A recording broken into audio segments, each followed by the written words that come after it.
Hai, kembali lagi di SCP TV bareng Pak Mania.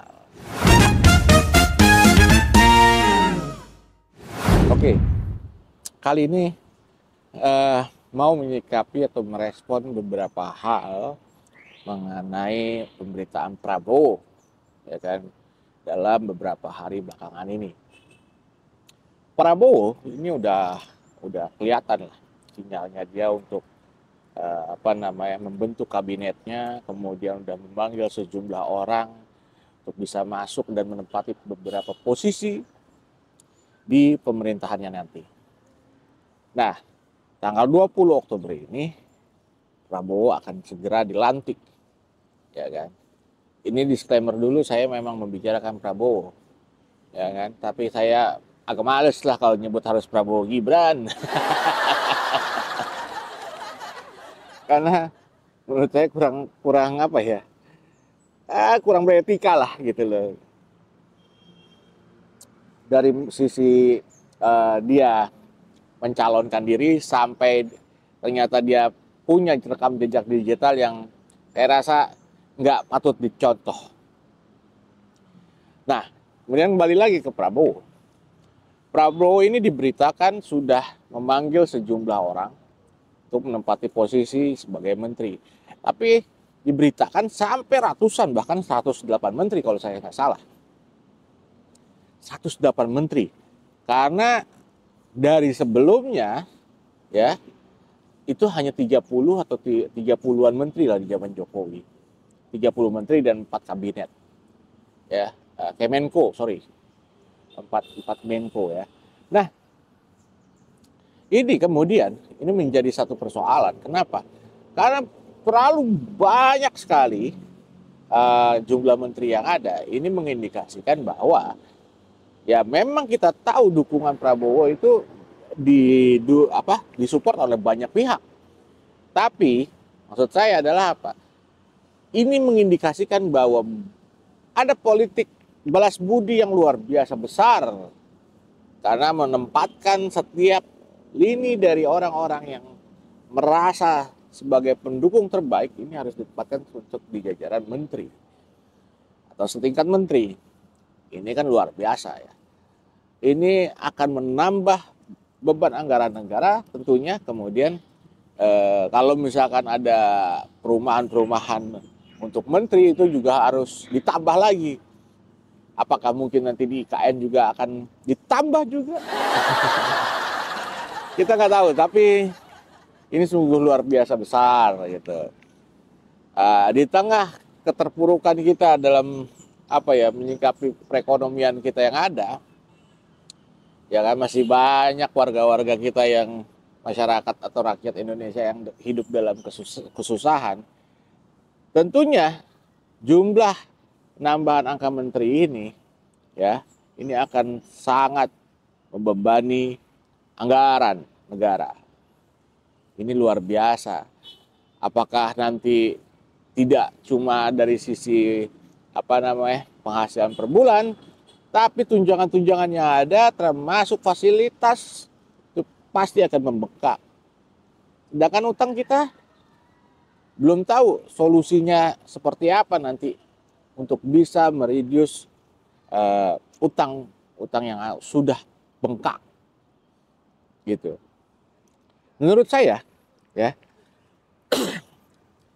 ini apakah menjadi satu hal yang signifikan dipikirkan oleh Prabowo, mengingat bahwa ya mungkin dia memang merasa banyak orang yang sudah mendukung dia dari pencalonan dia waktu pertama kali menjadi calon presiden.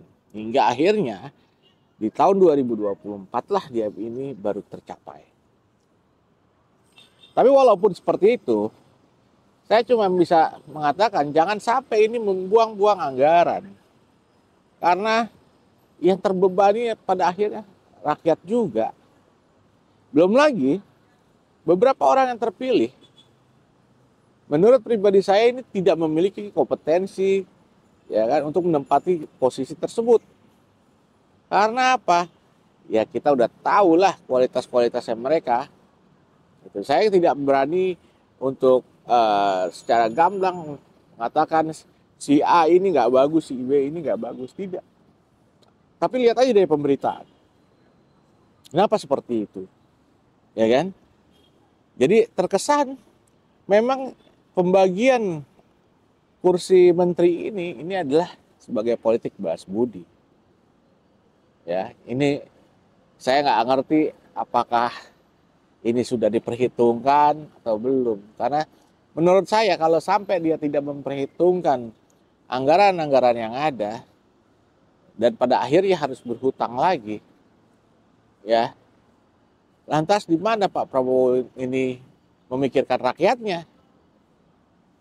Gitu, hanya mementingkan kelompok-kelompok dari sisi dia sendiri. Ya, saya berharap Pak Prabowo bisa lebih lebih memikirkan bagaimana mensejahterakan rakyat. Oke, kalau misalkan jumlah menteri sebanyak itu dianggap memang dibutuhkan, tapi saya berharap punya strategi yang lebih baik dan lebih bisa solutif untuk menyelesaikan masalah kemiskinan dan mensejahterakan rakyat Indonesia. Itu harapan saya sebenarnya. Sampai akhirnya ya Pak Prabowo ini nanti pasti punya keinginan untuk bisa menjadi presiden di periode berikutnya. Siapa tahu ya, saya sih coba mengatakan siapa tahu kalau memang dilihat baik ya kan oleh rakyat dan memberikan kesejahteraan oleh rakyat kepada rakyat. Ini tentu chance untuk Pak Prabowo ke depannya sangatlah besar. Gitu. Tapi jangan sampai justru dengan banyaknya jumlah menteri ini mengakibatkan ya nanti tidak bisa terkontrol dengan baik, tidak bisa termonitor ya kinerja-kinerja mereka semua. Walaupun saya tahu Pak Prabowo ini punya ketegasan yang luar biasa. Karena ya ada beberapa momen yang tercapture seperti Bahlil yang ditarik kerahnya gitu kan. Itu ya mungkin Pak Prabowo bisa untuk menaklukkan 1-2 orang seperti itu. Tapi kan ini semakin banyak, semakin rumit mungkin. Ya, itu saya tidak tahu, itu Pak Prabowo sendiri yang punya kewenangan dan mungkin punya jalan keluar untuk itu. Silahkan dijalankan Pak Prabowo. Dan walaupun saya bukanlah salah seorang dari pemilih beliau, ya, tapi saya juga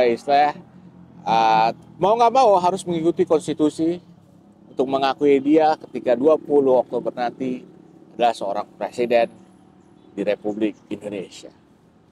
Oke, mungkin itu aja untuk membahas Pak Prabowo sekarang. Kita akan kembali di topik-topik yang lebih menarik lainnya. Terima kasih.